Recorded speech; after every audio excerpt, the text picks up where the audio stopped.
Guille, muy buenos días. Bien, gracias, bien, bien. ¿Y ustedes?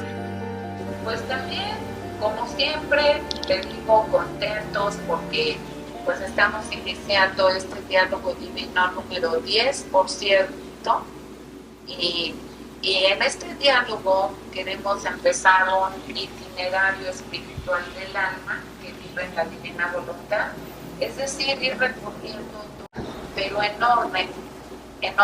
Hasta ahorita hemos venido hablando pues, de temas fundamentales dentro de la divina voluntad, como son los apegos, el abandono, las virtudes y todo lo que el alma necesita, ¿verdad? Para entrar en esta vida divina. Y, y bueno, pues ahora queremos un poquito empezar, queremos saber lo que la divina voluntad quiere hacer en el alma. O sea, nuestra pregunta de hoy sería, ¿cuál es el comportamiento de un alma que vive en la divina voluntad? Bueno, qué bueno que lo pones así porque es muy sencillo. Nada más son 36 volúmenes. Entonces nos vamos a llevar un poquito más de una hora, ¿verdad? Ay, pero bueno, qué bueno que empecemos, ¿no? Por el principio, porque me supongo que empezaremos a hablar del volumen 1 y así en orden hasta que Dios quiera. Así es, hasta que Dios quiera. Bueno, es que creo que realmente es, como tú dices, es importante. Y es importante aclarar lo siguiente. Se habla mucho, y ya lo hemos comentado, de como que hay una polémica, Guille, entre si es necesario el camino de las virtudes, el lograr una santidad a través de las virtudes, antes de llegar a la divina voluntad. Algunas personas dicen que sí, que la santidad de la divina voluntad es inaccesible totalmente si no se tiene la santidad de la virtud. Nosotros, y digo nosotros porque creo que compartimos la misma idea, es que no, y no por pensamiento nuestro, sino que está muy claro en los escritos de Luisa, creo que ya lo habíamos comentado en algún programa de los de María Visión, o sea, donde Jesús le dice que la vida en la divina voluntad es un don, no es un logro de la criatura. Y que para entrar a este ambiente de vida divina no es necesario el tener nada, o sea, no es necesario el haber practicado nada. Incluso le dice que la prueba de la criatura que quiere vivir en su voluntad no está basado en el haz o no hagas. ¿Te recuerdas eso? O sea, y este haz o no hagas y se refiere a las virtudes, a la práctica de las virtudes. Haz esto o no hagas esto. Y dice que esa prueba él la quiso pasar por nosotros en su humanidad y que a nosotros nos deja nada más la prueba del no querer salir nunca de su voluntad, o sea, querer entrar y no volver a salir. Bueno, entonces estamos convencidos de que no es necesario el iniciar por el camino de las virtudes. Sin embargo, también creo que estamos convencidos de que a veces el actuar de la criatura que vive en la divina voluntad no corresponde a la santidad divina que es la que se supone que está llevando. O sea, como que de repente cuando empezamos a oír que todo lo que la criatura hace es voluntad de Dios, de que todo lo que la criatura hace es actos divinos, entonces nos resulta muy sencillo sencillo seguir siendo nosotros mismos sin aceptar el cambio que Dios va promoviendo en nuestro interior. Entonces, como que deberíamos de tener un semáforo que nos indique cuándo estamos actuando realmente conforme a lo que estamos queriendo vivir y cuándo nuestro actuar nos pone totalmente en contra de lo que estamos queriendo vivir, y que esto nos sirva para poner un freno y decir, momento, estoy mal, ¿sí? Y al mismo tiempo ir entendiendo lo que va a ir sucediendo en nuestro interior. Porque cuando hablamos de que no es necesaria la virtud y de que Dios va a ir actuando en nuestro interior, bueno, estoy queriendo decir que no necesito esforzarme en practicar una virtud, pero esto no tiene nada que ver con la necesidad del ir aceptando los cambios que Dios vaya poniendo en mi interior. No sé si quedó claro esto, Guille. O sea, la diferencia que hay. ¿Sí queda claro? O sea, porque una cosa es practicar la virtud y otra cosa es aceptar el cambio que Jesús va obrando en mi interior y que yo debo ser dócil a ese cambio. ¿De acuerdo? Sí. Entonces, no necesito esforzarme en practicar la virtud, necesito esforzarme en aceptar lo que Dios me va proponiendo. Y ese es el interés de entrar en este tema del itinerario espiritual. Cuando Jesús empieza a obrar en Luisa, empieza a hablarle, pues recordarás que desde muy niña ella empieza a tener ciertas locuciones, ciertas ideas que nuestro Señor le va poniendo en la mente. Empieza a hablar de su infancia, de cómo era muy temerosa, cómo era una persona que continuamente tenía la idea del demonio y le daba un miedo pavoroso, y eso la llevaba a estar siempre rezando Padres Nuestros, Aves Marías, y se los dedicaba a nuestra Madre Santísima o a los santos. Y poco a poco va creciendo con esa idea y sobre todo una asiduidad terrible a la oración, ¿sí? En esa forma de tratar de rehuir o de quitar la presencia del demonio en su vida. Hasta que un poco más adelante, y ya a una edad un poquito más grande, nuestro Señor empieza realmente a hablarle, y es cuando empieza el verdadero camino hacia esto de la divina voluntad. Una de las primeras cosas que nuestro Señor empieza a hacer con ella es el desapego del mundo exterior. ¿Sí? Y vamos a ir leyendo un poco el volumen 1, que es como un diario de Luisa, porque es lo que ella va escribiendo, lo que ella recuerda. No son dictados como todos los demás volúmenes, sino ya todos sabemos que este libro lo escribe por obediencia al confesor, en que le pide el confesor que vaya narrando poco a poco todo lo que Jesús ha ido haciendo en ella. Y entonces ella empieza a narrarlo como una historia personal, como una biografía, diría yo, ¿sí? Entonces, una de las primeras enseñanzas es el desapego del mundo exterior, y que esto ya lo hemos mencionado y Jesús nos lo empieza a pedir desde el inicio de nuestra vida que en la divina voluntad.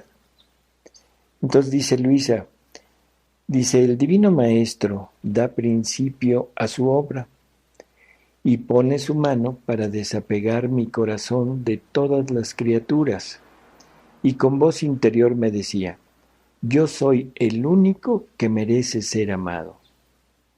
Mira, si tú no quitas este pequeño mundo que te rodea, esto es, pensamientos de criaturas, imaginaciones, yo no puedo entrar libremente en tu corazón. Este murmullo en tu mente es impedimento para dejarte oír más clara mi voz, para derramar mis gracias y para hacerte enamorar verdaderamente de mí. Si nos damos cuenta, bueno, una aclaración, lo que Jesús le va pidiendo a Luisa es el grado perfecto de todo el abandono, de todo el desapego, de toda la dedicación de la criatura a Dios. Y esto es como un ideal para todos nosotros. Pero no se nos olvide que Luisa tenía que ser en un modo superlativo por ser cabeza de misión. Entonces hay que ir matizando un poquito esto, que lo que es necesario para formar el reino no es necesario para vivir en él. ¿De acuerdo? Lo que le es necesario a Luisa para formarlo, no necesariamente lo debe vivir el alma que va a morar en este reino. Bueno, sin embargo, este primer punto es importantísimo. Necesitamos irnos desapegando del mundo exterior. Y el mundo exterior, bueno, se lo podemos dividir en dos cosas, en dos ramas.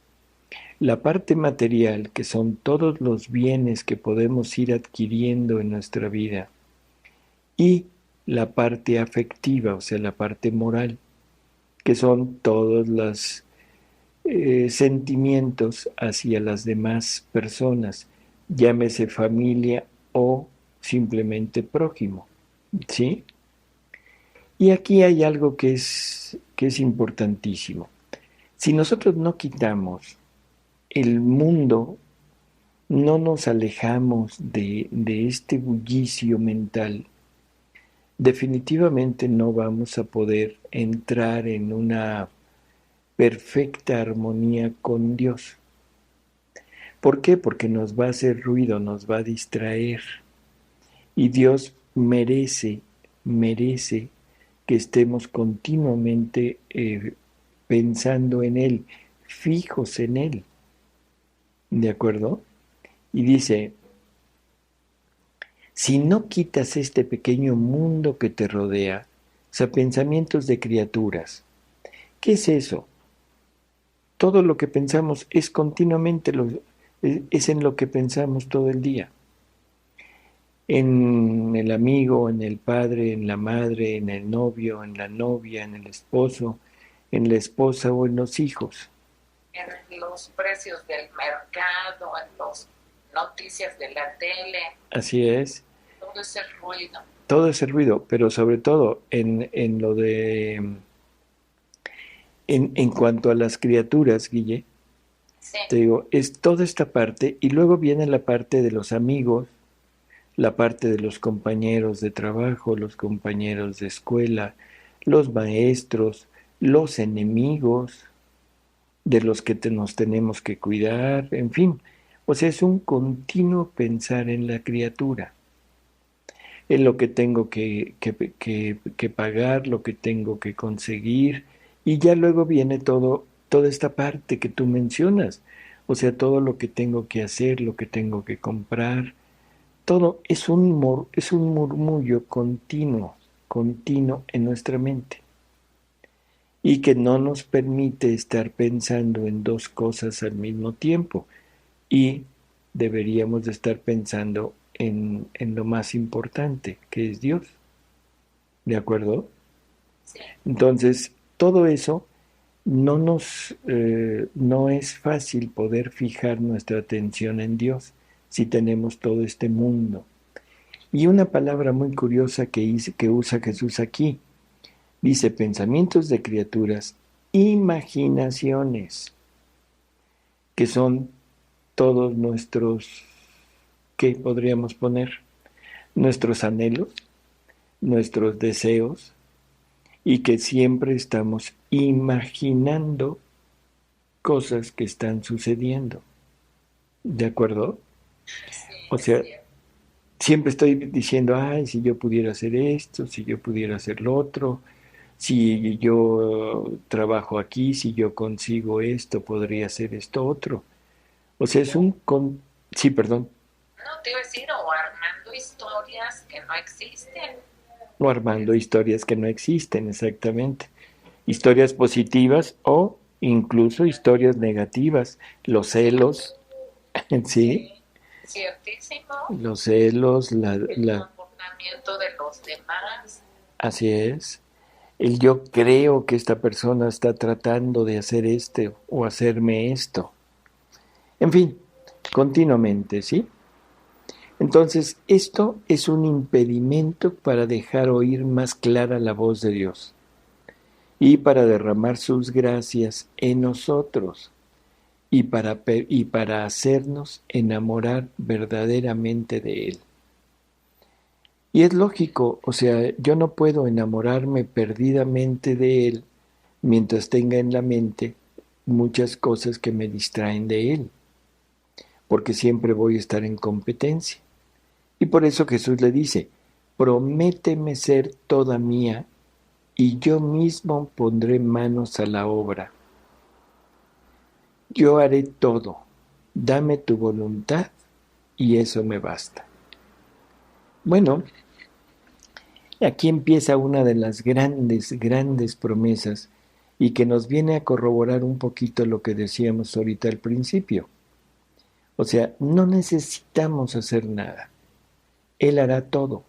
Lo único que necesito es darle mi voluntad. Y darle mi voluntad quiere decir aceptar todo lo que Él vaya haciendo en mi interior. ¿Sí? Sí, Entonces, como que es el inicio de este camino.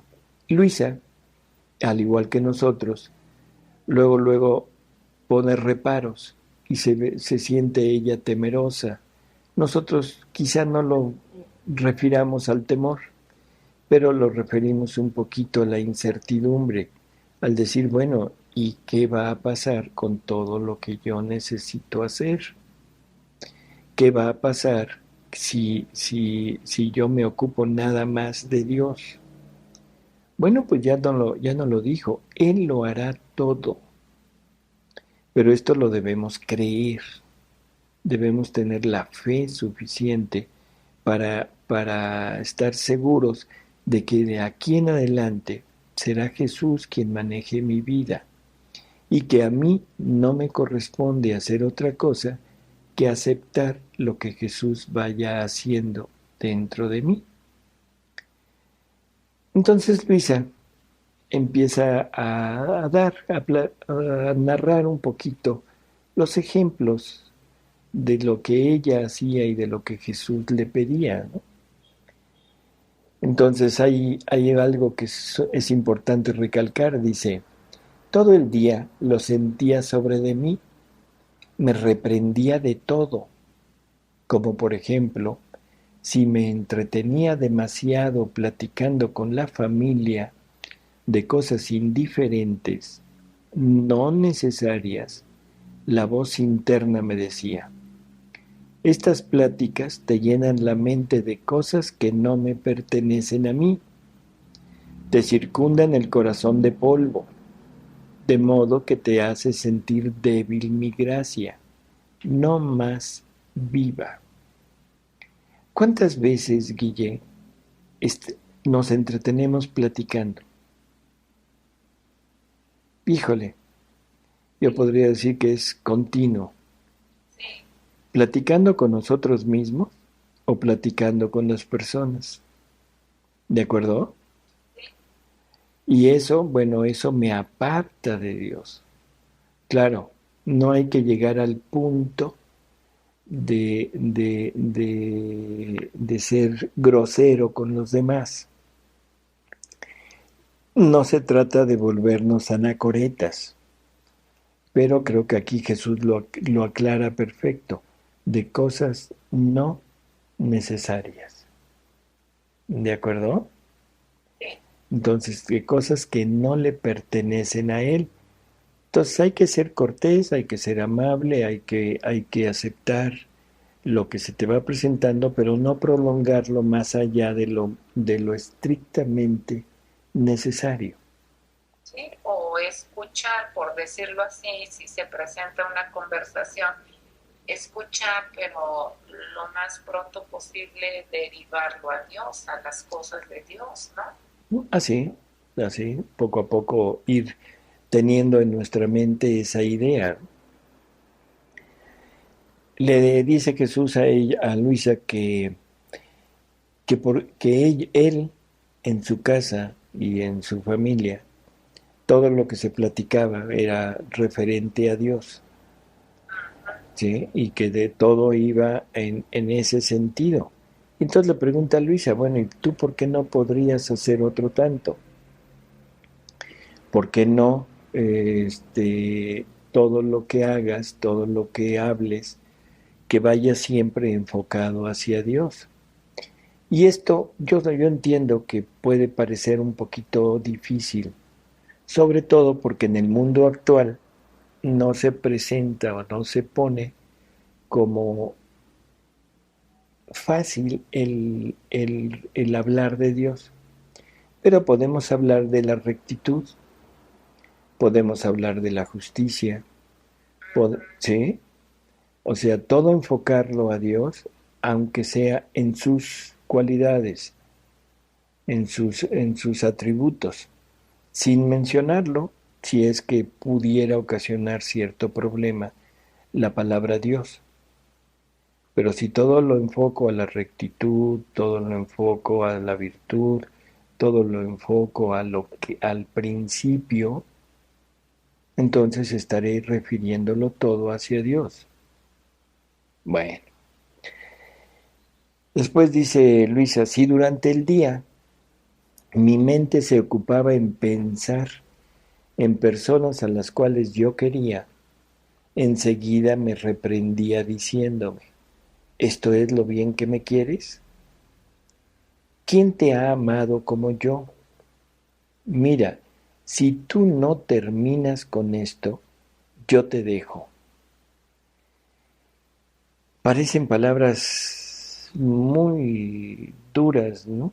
Cuando menos a mí me da esta impresión, Sí, como de, como un que, perdón, digo que cómo no. ¿sí? Como estamos acostumbrados a un machismo, ¿sí, sí me explico? Sí, Imagínate al novio o al esposo diciéndole, y cuidadito y pienses en nadie más, solamente en mí. Entonces como que esto nos brinca a la mente luego, luego, ¿no? Pero aquí tenemos que entender quién es Dios, quién es la criatura. Y si el pensamiento de la criatura se refiere a la criatura sin Dios, definitivamente me estoy apartando y estoy saliéndome de mi finalidad, que es vivir la vida de Él en mí. Entonces, la forma como deberíamos de tratar con el prójimo es simplemente viendo a Dios en todas las criaturas, ¿sí? Y entendiendo que el gran amor que Él nos da y la volubilidad e inconstancia de la criatura sin Dios, ¿no? sí, Entonces, Luisa, al pensar en esto, ella dice que su corazón quedó tan convencido de que el único amor que realmente vale la pena es el de Dios. Dice, quedó tan convencido que de ahí en adelante ya no ha sido capaz de amar a ninguna persona. Y esto me recuerda mucho una frase de la Virgen, Sí, ¿sí? ¿Te acuerdas? Que sí, dice, yo nunca amé a nadie así, en el orden humano, así es. siempre nos amó en el orden divino, viendo a la criatura como lo que debería de ser la criatura. O sea, yo no amo, por ejemplo, no amo a Guillermina, yo debo amar a Jesús Guillermina. Así es. O sea, ese Jesús que se manifiesta, que se expresa, que vive a través de la humanidad de Guillermina. Y así deberíamos de ver a todos, ¿no? Así es. O sea, todo nuestro prójimo, bueno o malo, debería de ser un Jesús, ¿cómo se llame? Jesús prójimo, Ándale. ¿sí? Para no ponerle nombre. Sí, Voy a salir a la calle a ver a mi Jesús prójimo. Voy a tratar con mi Jesús prójimo. Voy a trabajar con mis Jesuses prójimos. Voy a ver a mi Jesús jefe.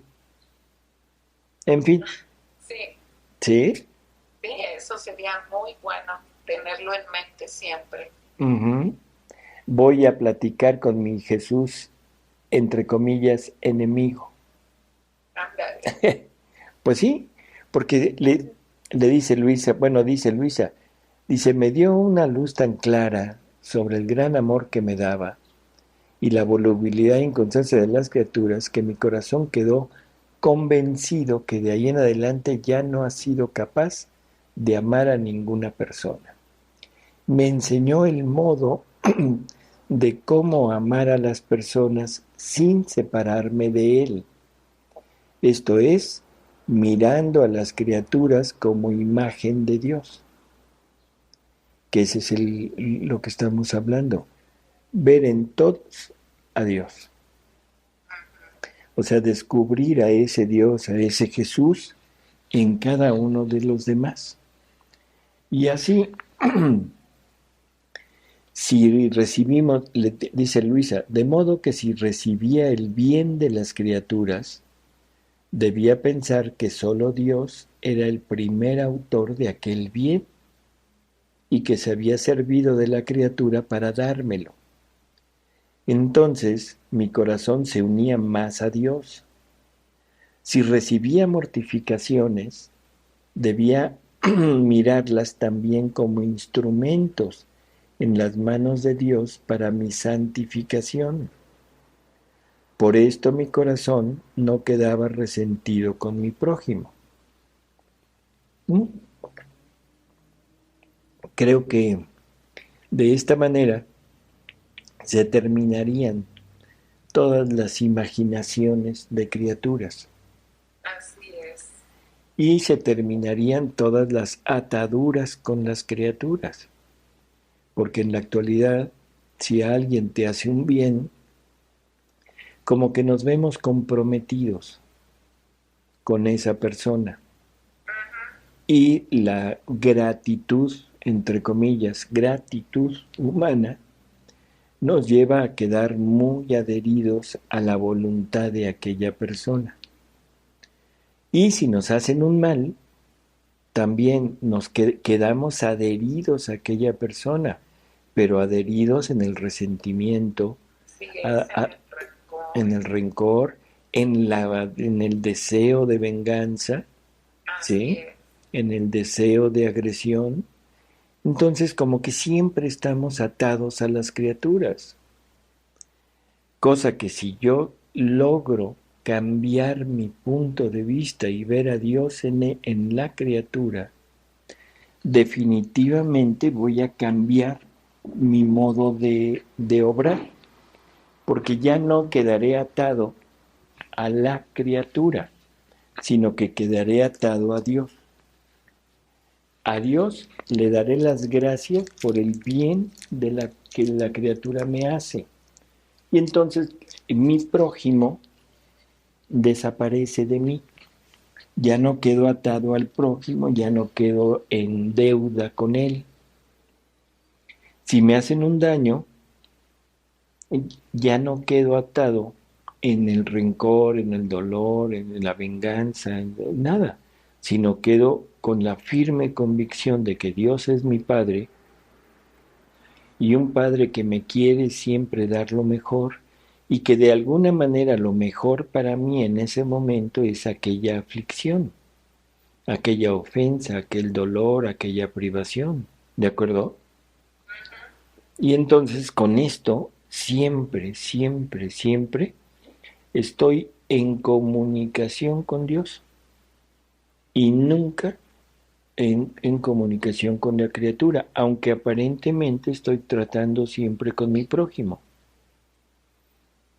pero ya no me separo de Dios. Entonces, dice Luisa, por este modo sucedía que yo miraba a las criaturas todas en Dios. Por cualquier falta que viera en ellas, jamás les perdía la estima. Si se burlaban de mí, me sentía obligada con ellas, pensando que me hacían hacer nuevas adquisiciones para mi alma. ¿Te imaginas, Guille, cuántas veces se han burlado de nosotros? Sí. ¿Y cuántas veces hemos agradecido? Pues nunca, porque en el mejor de los casos nos quedamos resentidos. Queda lastimado nuestro ego, nuestro yo interior. Aunque no nos movamos al rencor, a la venganza, pero siempre quedamos lastimados. Cuando que deberíamos de verlos como benefactores y deberíamos de decir, hombre, bendita injuria, bendita burla, porque esto me semeja más a Dios, a Jesús. Así es, y de hecho Jesús le dice a Luisa que haga algo por ellos. Uh-huh. Así es. En gratitud por lo que ella recibe a través de ese. Por lo que Jesús le dice, no hay favor más grande que le puedo hacer a la criatura que hacerla conocer su nada. Bueno, a través de estas criaturas que nos lastiman, nos humillan, nos desprecian, pues viene ese favor de Jesús. Uh-huh. Y Jesús nos pide que le retribuyamos a esa persona, por lo menos con una bendición. Así es, agradeciendo, simplemente diciéndole, Señor, te doy las gracias por este prójimo, porque a través de él me estás dando esto. Sí. ¿Eso ya le estás retribuyendo al prójimo también? Así es. Entonces, bueno, pues es la parte de esta forma de poder seguir, ¿no? No sé si me explico, pero bueno, creo que... Sí, queda bastante claro. Uh-huh. Y luego dice Luisa, si me alababan, recibía con desprecio estas alabanzas diciendo, hoy esto, mañana pueden odiarme, pensando en su inconstancia. Digo, entonces, este modo de obrar definitivamente nos va dando una libertad en nuestro interior, una libertad de acción, una libertad de no quedar atados a nada, sino simplemente siempre fijos en Dios. Y si te fijas, estamos tratando con el mundo. Sí. O sea, no nos hemos apartado, no nos hemos vuelto anacoretas, no nada. Simplemente estamos actuando con todos, pero nuestra intención está fija en Dios y recibiendo todo lo que del prójimo me da, recibiéndolo de Dios para mí. ¿Sí? Sí. Entonces por eso Luisa dice, en suma, mi corazón adquirió una libertad que yo misma no sé explicar. Exacto, esa es la cosa. ya no puede explicar esta libertad porque es una libertad en Dios, es, una, Exacto, es algo nuevo. es algo nuevo totalmente. Entonces de ahí en adelante estamos en la plena seguridad de que no nos alejamos para nada de Dios. ¿De acuerdo? Bueno. Así es. Lógico, Guille, cuando el mundo exterior nos desaparece, que realmente es sencillo, si te fijas es bastante sencillo. O sea, las cosas materiales, bueno, eso es la parte más fácil a veces de poder renunciar. La parte de la criatura, bueno, con este método, como que también se vuelve muy accesible el poder lograrlo. O sea, el decir, ya, lo logro quitar. Pero una vez que nos desaparece el mundo exterior, Guille, ¿qué nos queda? El mundo interior. Así es. Y ese mundo interior es infinitamente más grande y más poderoso que el mundo exterior, porque ahí es donde estamos nosotros. ¿Sí? Entonces Jesús, después de que estuvo tratando de esto con Luisa, y de que Luisa lo iba haciendo, o sea, esto no nada más era una plática como aquí, esto llevó mucho tiempo, en que Jesús le iba diciendo a Luisa cómo debía de comportarse, y ella lo iba haciendo, lo iba logrando, y Jesús iba cada vez más, o sea, adentrándose en este camino, ¿no? Entonces, ojalá para nosotros nos sirva de una guía para saber qué hacer y cómo hacer. Y una vez que ya logró desapegarla del mundo exterior, que yo diría que la parte clave para lograrlo fue el haberle dado un conocimiento claro de cuánto la ama él. ¿Te acuerdas que lo dijo? Sí, Tuvo una conciencia tan clara del amor de Dios hacia ella que su corazón se vio impedido de poder amar a otra criatura. Claro, en el momento que entendamos lo que Dios ha hecho por nosotros, quedaremos tan, no sé, apabullados, perdón por la palabra, pero apabullados, cubiertos por esta inmensidad de amor de Dios, que ningún amor de criatura podría llegar a sustituirse por el amor divino. claro. Entonces, como que ese es el punto clave, ¿no? De llegar a entender el amor que Dios me tiene.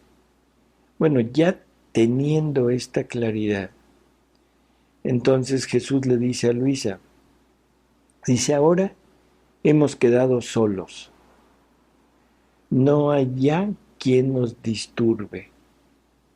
¿No estás ahora más contenta que antes, que debías contentar a tantos y tantos? Mira, es más fácil contentar a uno solo. Debes hacer de cuenta que yo y tú estamos solos en el mundo.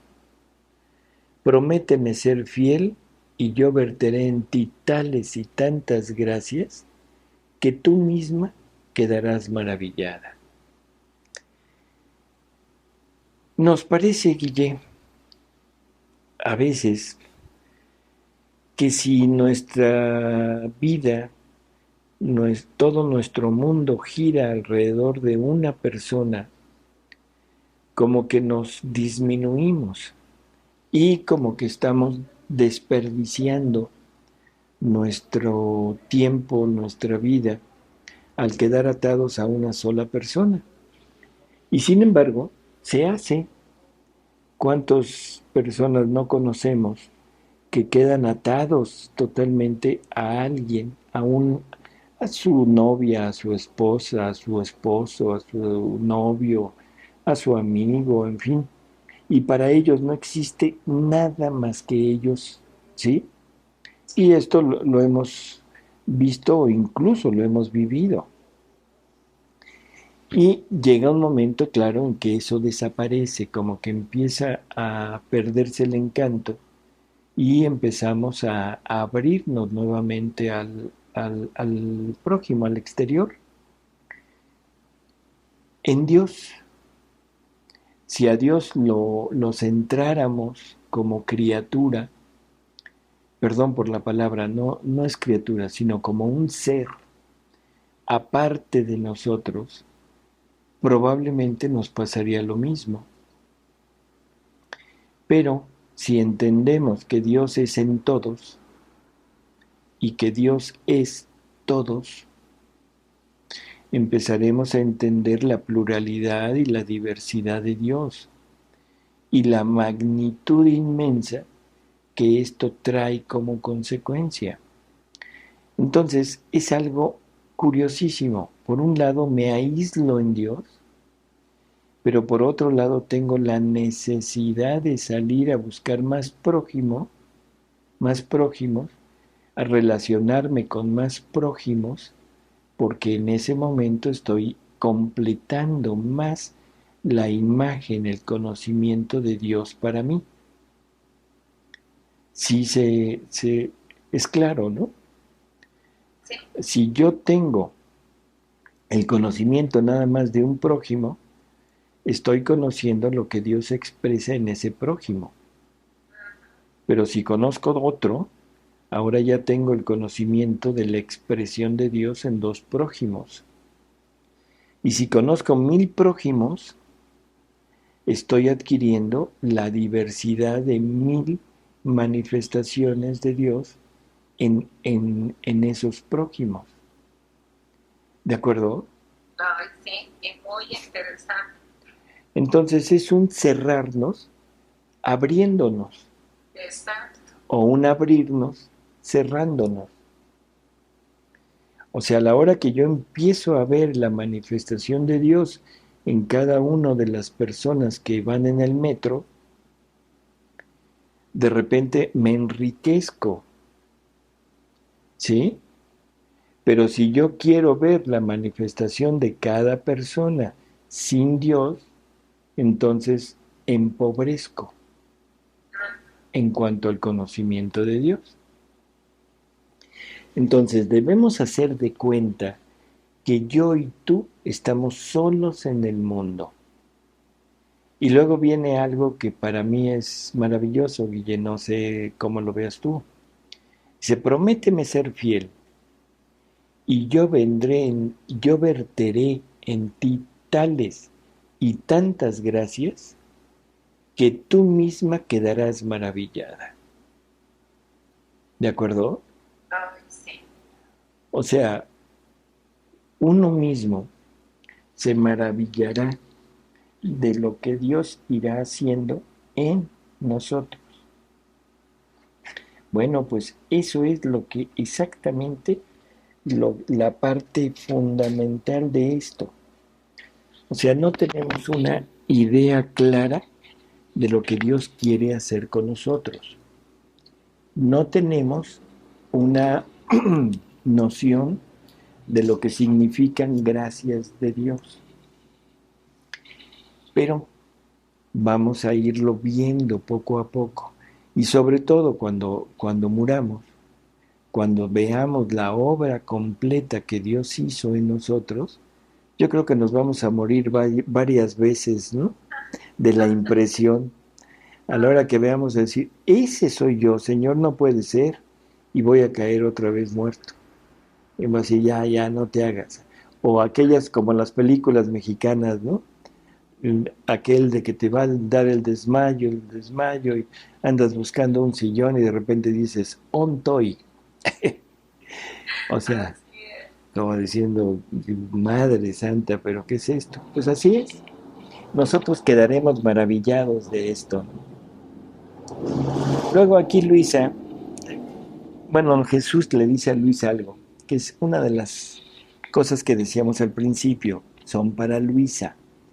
Sin embargo, lo podemos tomar en cierta medida también para nosotros. Dice, sobre ti he hecho grandes designios, siempre y cuando tú me correspondas. Quiero hacer de ti una perfecta imagen mía, comenzando desde que nací hasta que morí. Yo mismo te enseñaré un poco cada vez el modo como lo harás. Bueno, para Luisa era necesario ser exactamente igual, porque es cabeza de misión. Bueno, pero eso no me quita a mí o no me exime a mí de poder llegar a ser casi igual que Jesús o igual que Él, ¿sí? Y ahí está en decisión de cada uno de nosotros.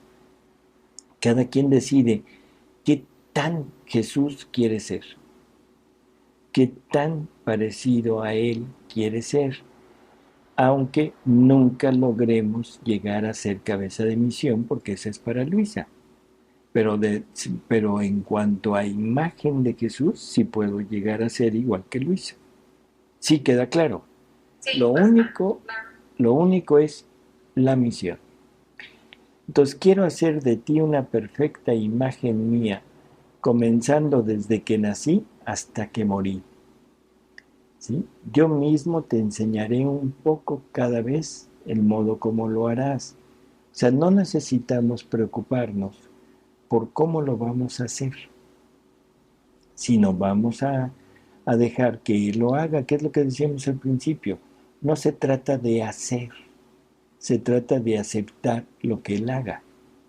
No se trata de la virtud llevada a cabo por la criatura, se trata de aceptar el obrar de las cualidades divinas en mí.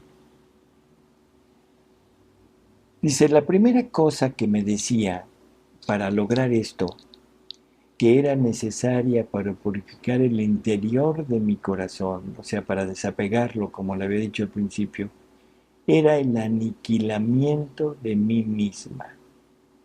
Lógico, ya no tiene a nadie fuera, ya no tenemos a nadie fuera, ¿sí? Ahora todo lo que nos queda, todo lo que le quedaba a Luisa y todo lo que nos debe quedar a nosotros, y en modo más grande es el propio yo. Y entonces este yo es el que hay que aniquilar. Entonces Jesús empieza a enseñarla. Aquí hay que entender que estamos hablando de los inicios de Luisa. Por eso es que Jesús le dice, esto es la humildad. O sea, esto se logra con la humildad, aunque posteriormente le va enseñando que la verdadera humildad es el conocimiento de nuestra nada. ¿Sí? Bueno, entonces Jesús continúa y le dice, para hacer que yo derrame mis gracias en tu corazón, quiero hacerte comprender que por ti nada puedes. Yo me cuido muy bien de aquellas almas que se atribuyen a ellas mismas lo que hacen, queriéndome hacer tantos hurtos de mis gracias. En cambio, con aquellas que se conocen a sí mismas, yo soy generoso en verter a torrentes mis gracias, sabiendo muy bien que nada refieren a ellas mismas. Me agradecen y tienen la estima que conviene. Viven con continuo temor de que si no me corresponden, puedo quitarles lo que les he dado, sabiendo que no es cosa de ellas. Todo lo contrario en los corazones que apestan de soberbia. Ni siquiera puedo entrar, porque inflados de ellos mismos, no hay lugar donde poderme poner. Bueno, es la santidad de la divina voluntad, Guille. Se trata de formar una vida divina. Entonces creo que aquí no hay problema. Debemos comprender que por nosotros nada podemos. no podemos desarrollar este tipo de santidad porque no puedo desarrollar una vida divina. Sin embargo, si yo me siento ufano, si yo me siento orgulloso de lo que he logrado, de mis gracias, de mi vida, de entrega a Dios, y conocemos muchas personas así, que se ufanan, se enorgullecen de todo lo que han hecho por Dios. Bueno, pues esas almas están hurtándole a Jesús todas las gracias que ha derramado en ellas para lograr eso que ellas piensan que han logrado por sí mismas. Y son las almas que según las palabras de Jesús, apestan de soberbia. Y en ellas ni siquiera puede entrar en su corazón porque está inflado con ellos mismos. Sí, sí es claro. O sea, ese yo que Jesús quiere destruir en nosotros es lo que está llenando nuestro interior. Y eso mismo es lo que no permite que esté Él con nosotros. ¿Sí? Y estas gentes, Jesús les llama miserables. No toman en cuenta mis gracias y van de caída en caída hasta la ruina. Bueno, esto nos debe de empezar a llamar la atención. ¿Qué has hecho? Nada. ¿Qué has logrado? Nada. Aunque hayamos aparentemente para el mundo hecho muchas cosas. ¿De acuerdo? Entonces, ese tipo de acciones, ese tipo de cosas, debemos irlas desechando de nuestra mente, porque somos muy dados a decir, no, es que yo pertenezco a esto, yo soy fundador de aquello, yo trabajo en esto, yo necesito hacer esto, yo soy el que voy a hacer, a dar este tipo de instrucción, yo soy, siempre es yo soy. Entonces, bueno, hay que irlo quitando. Y le dice Jesús a Luisa que estemos junto a Él como niños, rogándole siempre que nos asista, que nos ayude y confesándole nuestra nada, o sea, esperando todo de Él. ¿De acuerdo? Continúa Luisa narrando que sus experiencias y los modos como Jesús le iba eh, enseñando ese aniquilamiento de sí misma. A veces llegaba a impedirle, por ejemplo, le suscitaba el deseo de comulgar y cuando llegaba el sacerdote le decía, hoy no comulgas. En fin, la iba aniquilando, aniquilando, aniquilando. En alguna ocasión Jesús le dice que por falta de humildad había cometido muchos pecados y que si hubiera sido más humilde, entonces él habría estado más cerca de ella y que no habría hecho tanto mal. ¿Te imaginas qué tantos pecados haya podido cometer Luisa Guille? Sí, pues para nada. Para nada. ¿Te imaginas cuántos pecados podremos haber cometido nosotros? Sí, para muchísimo. Por fin, yo dije para nada. Muchísimos. Es terrible. O sea, como la soberbia, y una soberbia espiritual buena, ¿eh? Yo no me estoy refiriendo a la soberbia mala, a esa soberbia que decíamos hace rato, es que yo soy, es que a mí nadie me niega nada, es que a mí no se me atora nada. Sí lo has oído, Sí, por supuesto. por supuesto, ¿verdad? Ese yo puedo, yo lo logro. Esas gentes, esa gente, perdón, es la gente que está llena de sí misma Y es la gente que no le da lugar a Jesús y que le está haciendo hurto de sus gracias y se está apropiando de todo lo que Dios ha hecho en ellas. Entonces, bueno, terrible, pero las palabras de Jesús son palabras de Él. Yo me cuido mucho de estas personas. ¿Sí? Bueno, entonces, Luisa llegaba a ese punto de estar siempre sintiéndose mala. Después de esto que le dicen, pues lógico. O sea, por su soberbia había cometido muchos pecados. Entonces Luisa, ante la presencia de Jesús, se debe haber sentido terrible. Entonces siempre estaba pensando en sus pecados. Y esta es otra de las grandes enseñanzas de Jesús. Después de un día que estaba Luisa pensando en esto, le dice, no quiero que pienses más en esto, o sea, en sus culpas. Y esta es la gran enseñanza, la tercera gran enseñanza, olvido de las culpas.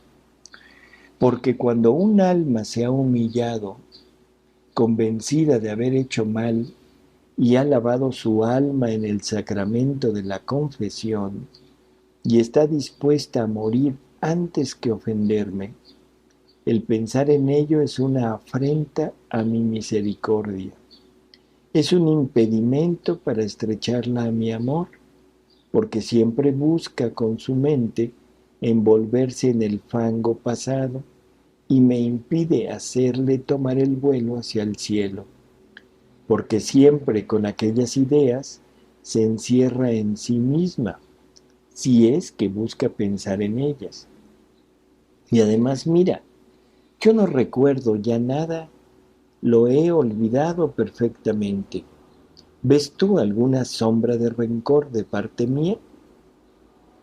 Y yo le decía, no, Señor, eres tan bueno. Esto es importante, Guille. El dolor de los pecados, que se nos infunde como una virtud, aquí creo que ya no entra. No sé tú qué opines. Sí, está bien como lo estás diciendo.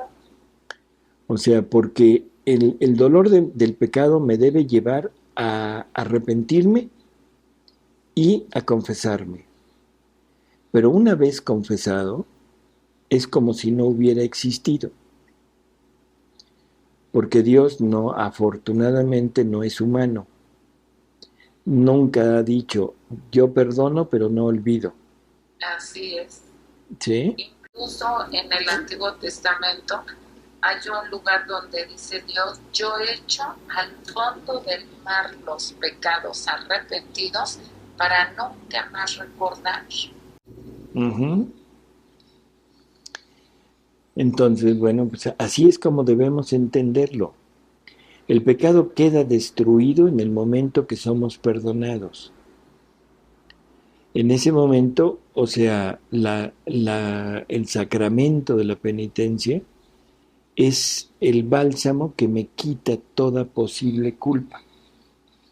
Y ya no tengo de qué recordar.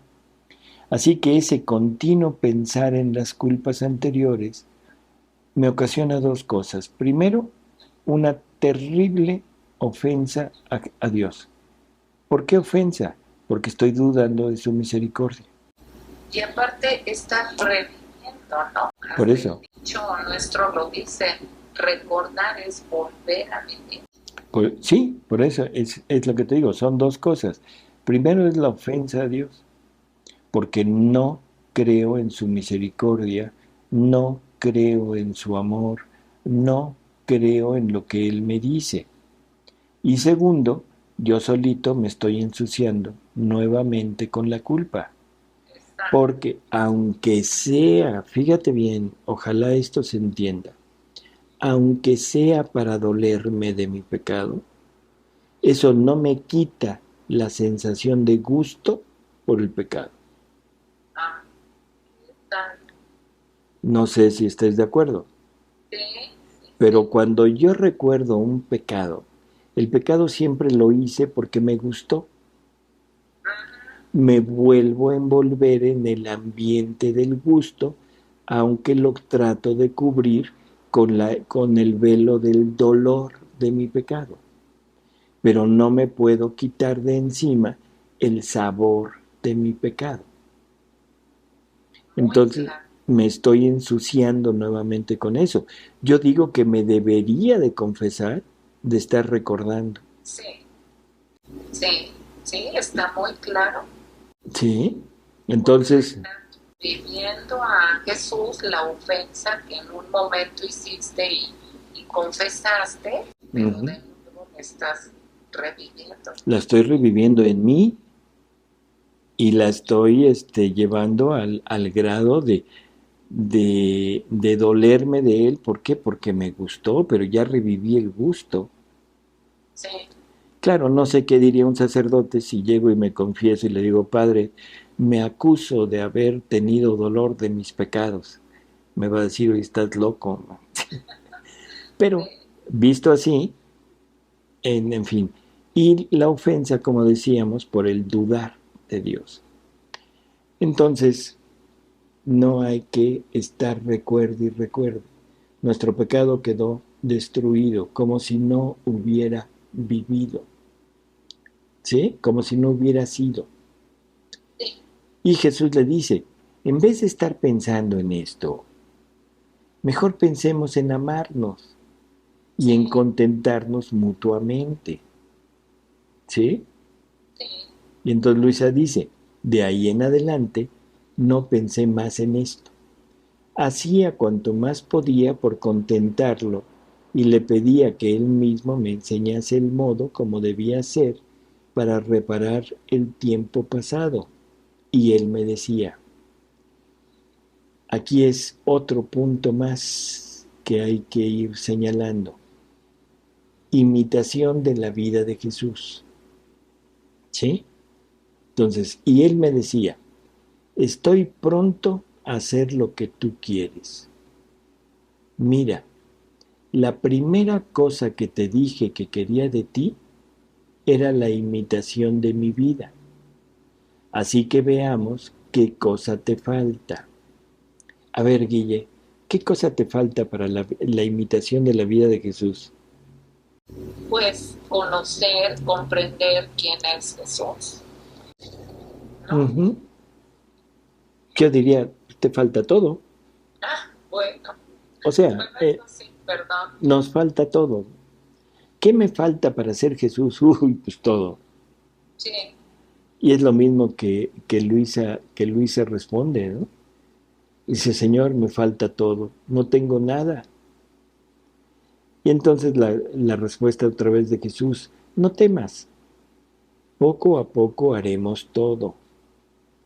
Yo mismo conozco cuán débil eres, pero es de mí que debes tomar la fuerza. Bueno, pues esta contestación es para todos nosotros. Cuando veamos que Jesús quiere la imitación de su vida, pues simplemente confesarle, decirle, Señor, me falta todo. Y Él me va a decir, bueno, no te apures, ya sé que te falta, pero de mí lo vas a tomar, yo te lo voy a dar. Entonces le empieza a enumerar cosas que debe tener Luisa para ir imitando la vida de Jesús. Y lo primero que le dice es espíritu de rectitud. ¿A qué se referirá este espíritu de rectitud? Bueno, le dice, quiero que seas siempre recta en tu obrar. Con un ojo me debes mirar a mí y con el otro debes mirar lo que estás haciendo. Quiero que las criaturas te desaparezcan del todo. Es lo que ya habíamos visto acá, en ese desapego de la parte externa, pero ahora he entendido que ese desapego de la parte externa me sirve para ir imitando, siendo semejante a la vida de Él. Si te vienen dadas órdenes, no mires a las personas. Debes pensar que yo mismo quiero que tú hagas lo que te es ordenado. Entonces, con el ojo fijo en mí, no juzgarás a ninguno. No mirarás si la cosa te es penosa o te gusta, si puedes o no puedes hacerla. Cerrando los ojos a todo esto, los abrirás para mirarme solo a mí. Me llevarás junto a ti pensando que te estoy mirando fijamente y me dirás, Señor, solo por ti lo hago, solo por ti quiero obrar, no más esclava de las criaturas. Así que si caminas, si obras, si hablas, en cualquier cosa que hagas, tu único fin debe ser agradarme solo a mí. ¿Cuántos defectos evitarás si lo haces así? Bueno, pues es la enseñanza de hace un momento, Guille, pero ahora llevado a aceptación y a este punto de todo verlo como proveniente de Él. Y a esto es a lo que Jesús le llama espíritu de rectitud. Entonces, un ojo a Dios y otro ojo a lo que hacemos, ¿sí?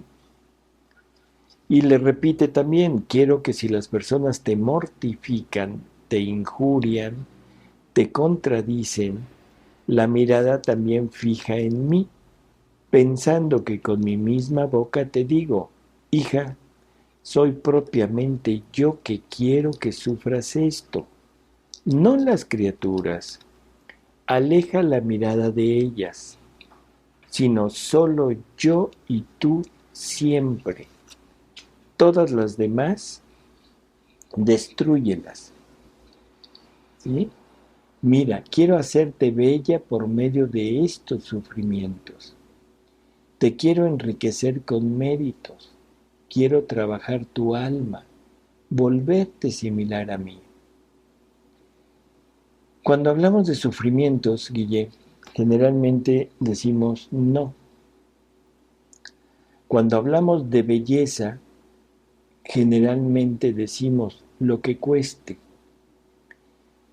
La prueba, muy sencillo, la belleza física a veces duele, ¿verdad? Una cirugía plástica duele, ¿sí? Una depilación duele, ¿no? Sí. En fin, y a eso sí estamos dispuestos, al dolor físico. Pero qué raro que no estemos dispuestos al dolor espiritual, al dolor moral, con tal de adquirir una belleza divina.